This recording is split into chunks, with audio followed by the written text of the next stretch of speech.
Hello, everybody. Conversion therapy is a discredited and dangerous practice that falsely claims to change a person's sexual orientation or gender identity. It causes deep psychological harm, often under the guise of love or faith, while legal protections for victims remain inconsistent and inadequate. I put a map up on my community page that shows state by state um, if it's allowed, if there's any laws. You can click on your state or the state of a loved one and see what's out there, see how much harm is being done across the nation. Conversion therapy, also called reparative therapy, refers to a range of practices aimed at suppressing or changing an individual's LGBTQ plus identity. These methods include talk therapy, aversion techniques, prayer based interventions, and even physical punishment.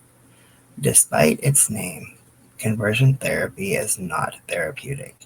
It has been condemned by every major medical and psychological association, including the American Psychiatric Association and the American Academy of Pediatrics. The harm it causes. Victims of conversion therapy often experience depression, anxiety, and PTSD, suicidal ideation and self harm, loss of trust in family, faith, and self, long term damage to self esteem and identity. According to the Human Rights Campaign, LGBTQ plus youth subjected to conversion therapy are more than twice as likely to attempt suicide. Survivors describe the experience as psychological torture, being told that their core identity is sinful, broken, or demonic. Why families choose it. Families often turn to conversion therapy out of fear, misinformation, or religious pressure.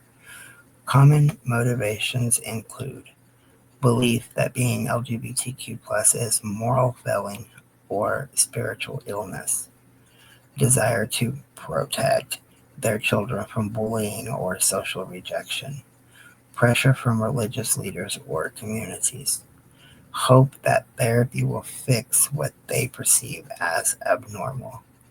In many cases, parents are misled by practitioners who promise healing, change, or salvation without disclosing the risks or lack of scientific support. Why churches enforce it. Conversion therapy is most commonly promoted within conservative religious communities. Evangelical and fundamentalist church may view LGBTQ plus identity as incompatible with their interpretations of scripture. Practices include praying away the gay through exorcism or spiritual counseling, shaming rituals that isolate or punish queer youth, use of scripture to justify abuse. Organizations like Exodus International, once the largest purveyor of conversion therapy, shut down in 2013 and publicly apologized for the harm that they caused. Yet, many smaller ministries continue the practice, often without oversight. Legal inaction and gaps. As of 2025, only 23 U.S. states and several municipalities ban conversion therapy for minors. No federal law explicitly prohibits the practice. Religious exemptions often allow faith-based organizations to continue conversion efforts. Legal challenges, like Chiles versus Salazar, argue that bans violate free speech or religious freedom.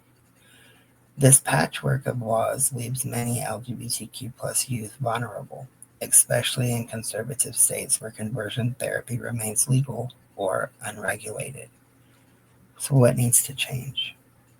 To protect LGBTQ plus individuals from conversion therapy, we must pass federal legislation banning the practice for all ages, educate families and communities about the harm it causes, hold practitioners accountable for the abuse, support survivors with trauma-informed care and community healing, challenge religious institutions to embrace affirming theology. Conversion therapy is not a difference of opinion. It is a violation of human dignity. Healing begins with truth. Conversion therapy thrives in silence and shame, but the truth is clear. LGBTQ plus people do not need to be changed. They need to be loved, affirmed, and protected. Ending conversion therapy is not just a legal issue, it is a moral imperative. No one should have to choose between their identity and their survival. National services and hotlines for conversion therapy survivors. You can contact the Trevor Project at thetrevorproject.org. Conversion Therapy Survivor Network at conversionsurvivor.org. Alana Faith Chan Foundation, dearalana.com/resources, and Pray Away Resources at prayawayfilm.com/resources. Have a good day, everybody, and stay safe.